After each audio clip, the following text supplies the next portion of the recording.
I'm Adam Hedlund, national level bodybuilder. Sean Tierney, transformation coach with Team Muscle Tech, and we are the two coaches of Team T-Rex.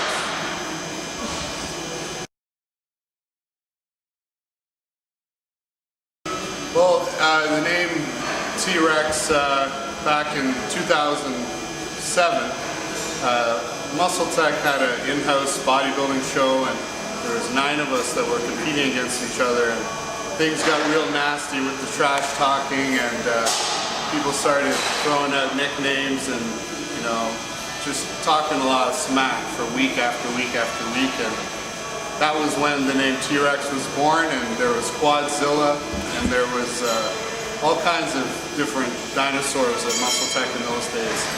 And the name just stuck. Couldn't shake it. I've been a trainer with Muscle Tech now for about 4 or 5 years. People just started approaching me, asking me if I could help them for shows.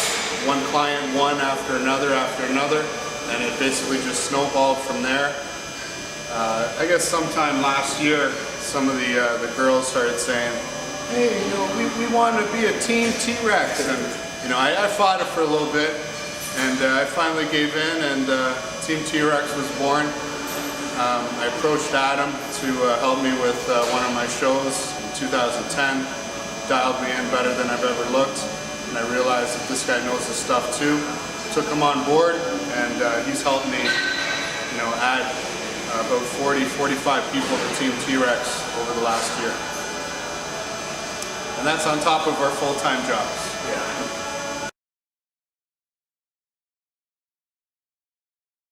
I think we both share the same philosophy in this. You know, it's got to be kind of a combination of both. Everything that we do, as you probably saw, is all about contraction and form, and learning to use that form with the heaviest weights you can effectively use. Because if you're just throwing around the weight or bouncing it around, it's not doing anything for your muscle, and it's probably going to harm your joints. So we always focus on the contraction, the form, and just trying to make the target muscle do the work. At the end of the day, you know, we're creating trophy-winning physiques. You know, we're not training powerlifters. So we're always going to use an approach that is going to stimulate the muscle to the greatest capability that we can. And sometimes that isn't always about lifting 3, 4, 5 reps in the gym and just going all out with the weight. So we're big on the mind-muscle connection, isolating muscles. Yeah, we do train heavy. We also get into higher rep ranges as well.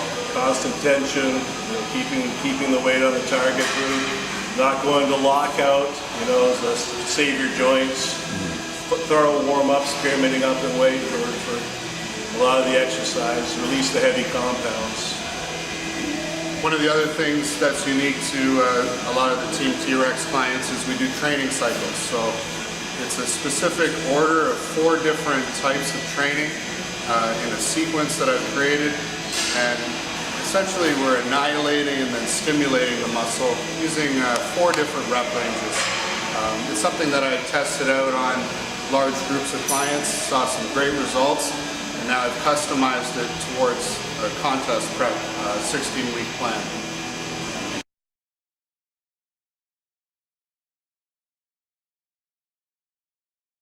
Our basic philosophy is that we're going to do a custom program for every single competitor we get. There is no cookie cutter in Team T-Rex. That's what's caused us to put a cap on how many clients we can take on the team.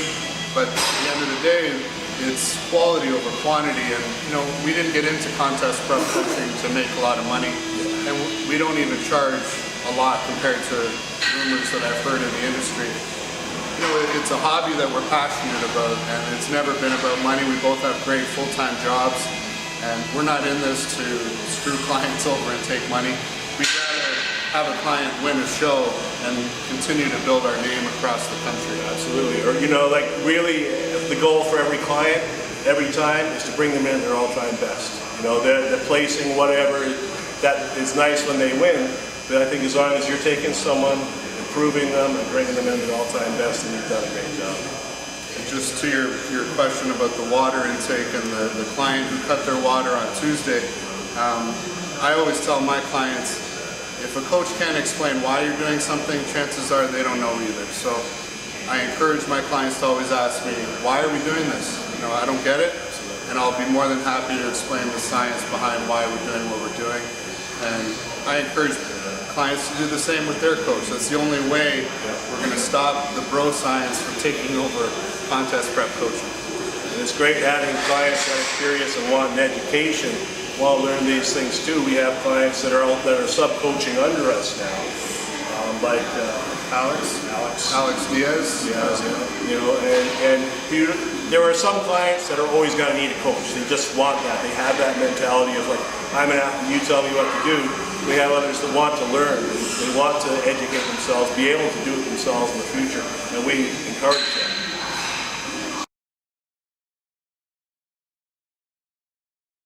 It's certainly growing fast.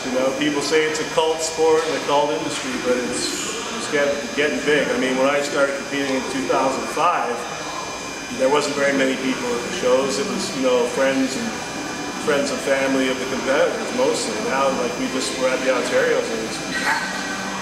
Huge. One of the things we keep hearing is people complaining about placings in shows, and judges don't know what they're looking for, and there's been a shift in the last little bit with the creation of physique, and it's in turn caused a shift in the different categories and the way an athlete looks in the different categories. And a lot of people are still hanging on to the old way that figure used to be, or the old way that bikini used to be. And people need to accept that it's constantly evolving as a sport, and what that means is the subjective decisions of the judges are going to change from year to year, and potentially even from show to show, depending on who's showing up to those shows. The judges are still determining what the ideal look is for some of these new categories. And I think people forget that. They don't create a category and know exactly what the perfect athlete is going to be for that category. There's going to be some growing pains, and athletes just need to accept that in the emergence of these new categories, it's going to take a year or so to determine what is the gold standard for that category.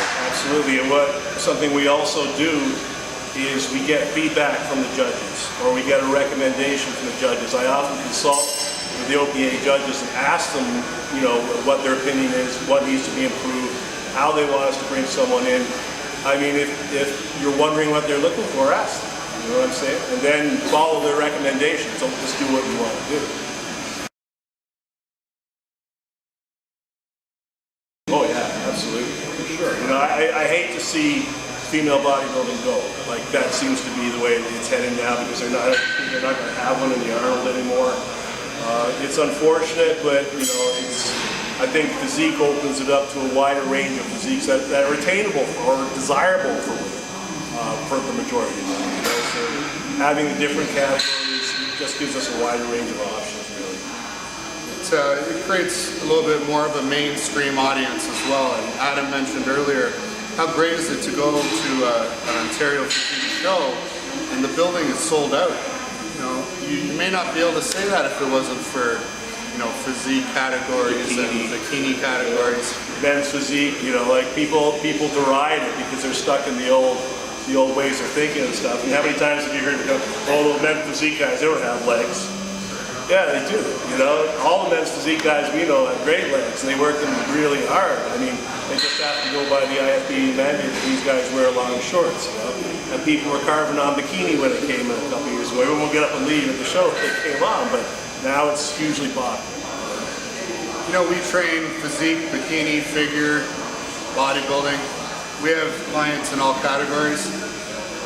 Training someone for one category isn't necessarily easier, and that's what people need to accept. That a men's physique guy is training just as hard as a bodybuilder. It all depends on the client's metabolism, the genetics. Just because you're wearing board shorts does not mean you have an easier prep. And people have different starting points, and people need to just get out of that mind frame that it's easy to train for bikini or it's easy to train for physique. We're, as coaches, training hundreds of people every year. Every client has their own struggle. You can't just wipe the whole board and say, well, bikini is an easy thing to prep for.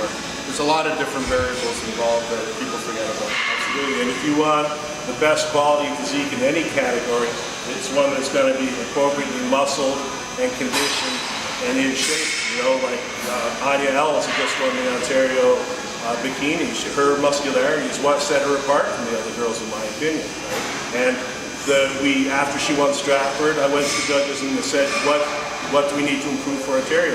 They said they'd like to see her legs tighten. So it's exactly what we did. We followed their advice and she won the Ontario. So, you know, she trains her ass off, as you know.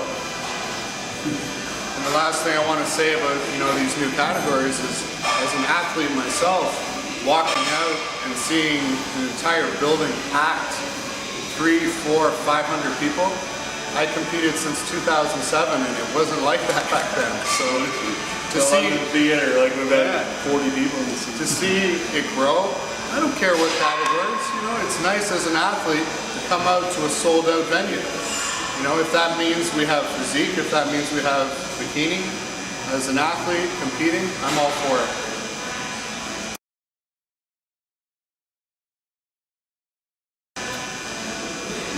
Well, personally, I appreciate people, you know, giving me great feedback on, you know, the way our team is done, and, you know, really that's a testament to how hard our clients are working, and we've got a great rapport and cohesion within this team that we've created, and that's been a huge part of the success. It's tough having full-time jobs and families, being able to take on as many clients as I would love to. So I appreciate all the, you know, people contacting us. At the same time, we don't want to be those cookie cutter coaches, and to do that, we have to limit how many clients we can take. We're not going to lower the quality just to take on more clients. And I just hope people understand that. We have a waiting list. As we go through the waiting list, it goes whoever put their request in first, and that's how we do it. You know, we've done that for a year now. How we get in contact with you guys? Through Facebook. You know, we have a Team T-Rex Facebook group page for members only, with exclusive content and different tips and support. But accessing Adam Headland, Sean Tierney through Facebook.